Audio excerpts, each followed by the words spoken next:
Happy 4th of July. Hope everybody out there being safe and they family enjoy their time. Kush is crack his weed out, y'all. Don't let that shit go over your head. Hey, yo, we back with another episode of No Other Way TV. Hey, yo, before we get started, I'd like to give a shout out to all my new subscribers. I'd like to give y'all a round of applause for joining the channel, and I'm gonna bring a whole bunch of new content for y'all to keep y'all here and keep y'all 10 toes down. Yo, this first joint we gonna get into is gonna be a little crazy, so I ain't gonna speak on it. I'm gonna give my thoughts at the end. So hit that like, cause I'm about to take y'all on the hike, and if y'all 10 toes down, hit that notification bell so you can always stick around. No Other Way TV. This loving make me wanna go back, because it came from a time machine.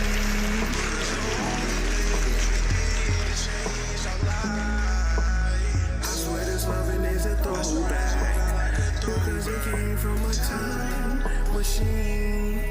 All the things you did to make it right.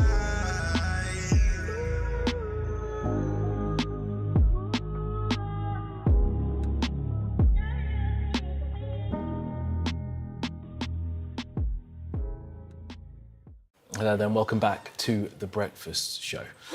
Now, a drug is devastating lives all across West Africa, and the UK is thought to be one of its main importers. Kush is highly addictive, but also affordable, making it irresistible to people in poverty. Well, the drug has gripped communities across West Africa. Our Africa correspondent, Yusuf El Bagir, has spoken to some at the centre of the crisis in Sierra Leone, and a warning. A report shows people suffering from malnutrition, which you may find distressing. It's a temporary escape with a brutal come down. Kush looks like marijuana, but can be 25 times stronger than fentanyl. Wait a minute. I thought she was talking about bud the whole time. They smoking some fucking K2 type shit. Making zombies out of men and women in Sierra Leone. This synthetic drug is creating an underworld in plain sight and rapidly spreading across West Africa. Nah, this right here is crazy. Hey, yo, make sure y'all hit that like, because I'm about to take y'all on a hike. And if y'all 10 toes down, hit that notification bell so you go always stick around. Kush is such an issue here that there's even a drug den under this main road. We're suffering, but all the thing we tell you now, we need help. All is it, we need help. We need help. Look at my condition. The conditions of the people here are as haunting as their home, a den of deprivation and disease. There's this shared sense of pain and entrapment, and everyone coming in and out is connected through their addiction to Kush. And they've all told us that they want to quit, but as long as they stay here, they'll never break free. Elizabeth is 24 years old and pregnant with her second child, but can't bring herself to give up Kush as long as she stays here. Elizabeth, does it feel like a risk to smoke Kush while you're pregnant? Why are you taking the risk?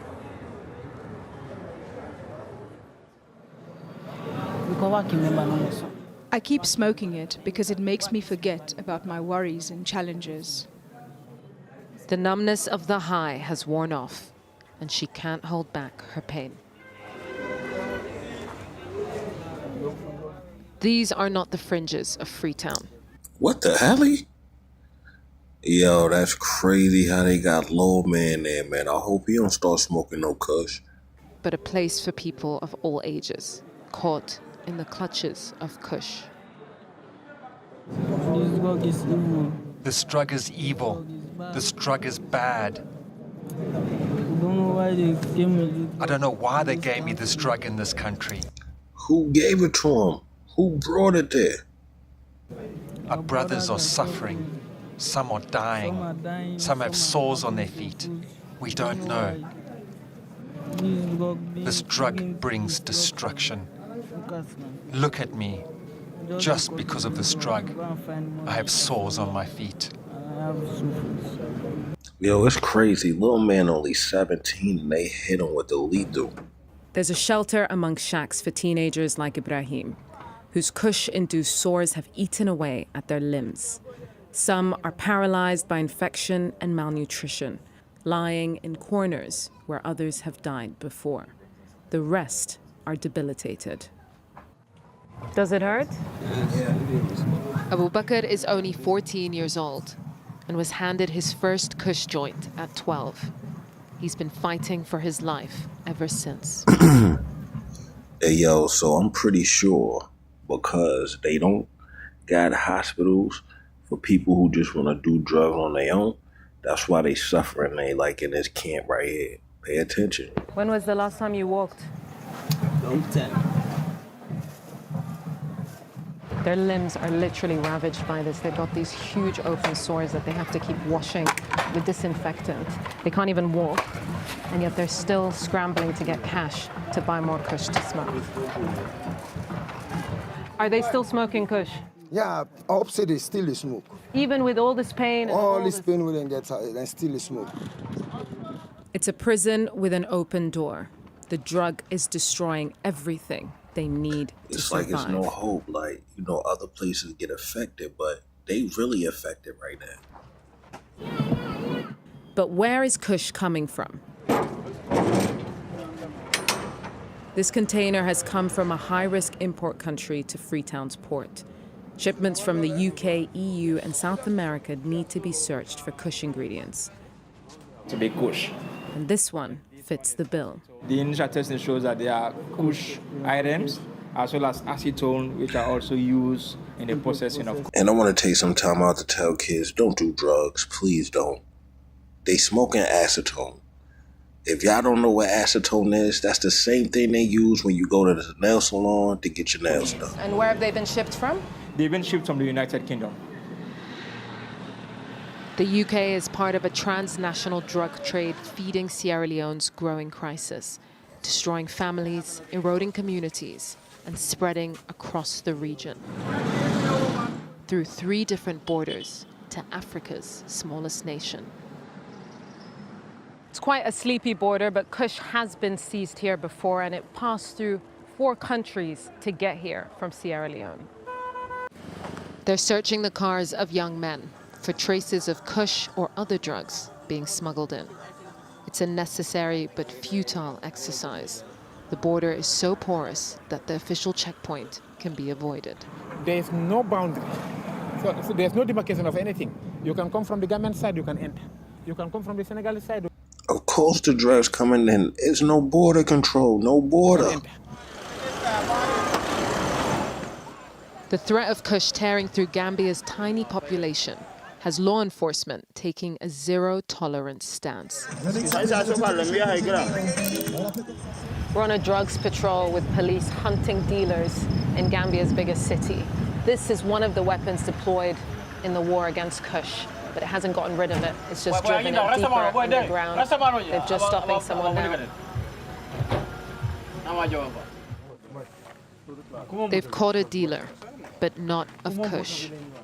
This is cannabis skunk. 5 small bags. Now, I'm happy that it's the first person that we seen with some real bud.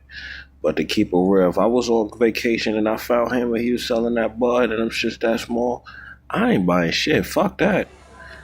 The searches are thorough, with any amount of drug possession warranting arrest. These raids have become a regular feature of Gambian nightlife, with more and more seizures of cannabis and amphetamines than Kush.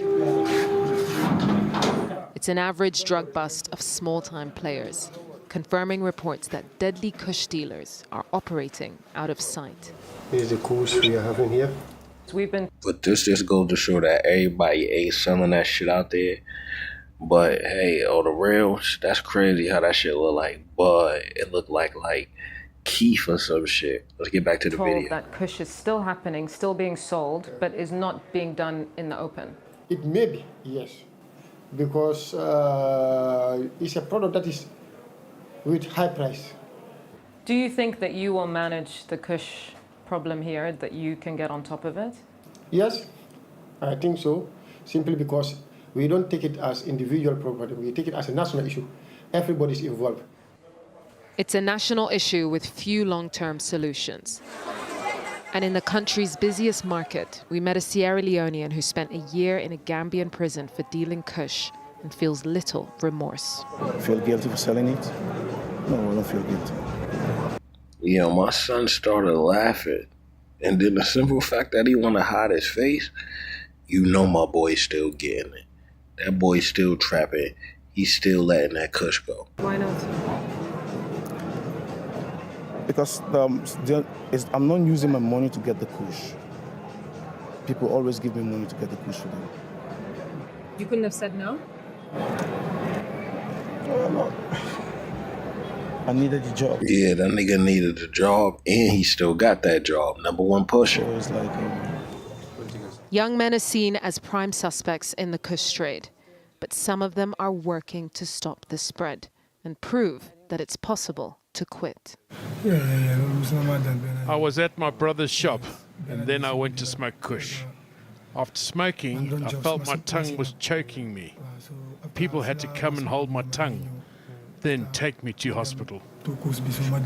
Yo, that shit sound crazy. That shit sound like some allergic reaction type shit. Son said his tongue was choking him. That shit sound wicked. How did you help Aziz stop smoking? It is very hard. It is not just your advice that will make the person to stop using the drug. It is your advice and he or she being ready to accept to stop using the drug. That's the only way. Back in Sierra Leone's capital, a police officer chases a kid caught selling Kush. He's disappeared, so his father is arrested instead, as Kush smokers from under the bridge come up to watch. The action passes and they settle back into their rhythm. My son right there was high as fuck off that Kush. A dulling of the senses to soften their rapid deterioration. The daily drum of this devastating drug. Yusra al-Bagher, Sky News, Sierra Leone. Alright, so look, man, let's get in and I'll give y'all my full thoughts on this joint. Like, I'm gonna keep it real. First of all, them boys is smoking some new and improved K2. For real. That first wave of that K2 that came out back in the day when it hit New York City, it took a lot of people under. It took a lot of people away. They died from that shit. Like, I don't know if y'all remember that. You know what I'm saying? Whatever the case may be, but only thing it just took time to get over there to them. Now it's in Sierra Leone. And hey, Africa is going through it, but they got that more enhanced shit. They got some knock your socks off type shit, you feel me, where it's eating through your flesh. Now they did have that like somewhere before. I think it was like somewhere in Cali where son was on that same drug, but he was eating people's face off and shit. You know what I'm saying? Like, I'm gonna go do some research on it, go look that up and go see, just so, you know what I'm saying, I could drop some more information on it if you guys are looking for it. But yeah, this is crazy. You know what I'm saying? But hey, I ain't gonna hold y'all up. I'll see y'all in the next one. Make sure y'all drop y'all thoughts and y'all comments. You know what I'm saying? Shout outs to all the new subscribers. And you already know. Until next time, I tell them to get what it get lost. It's only right.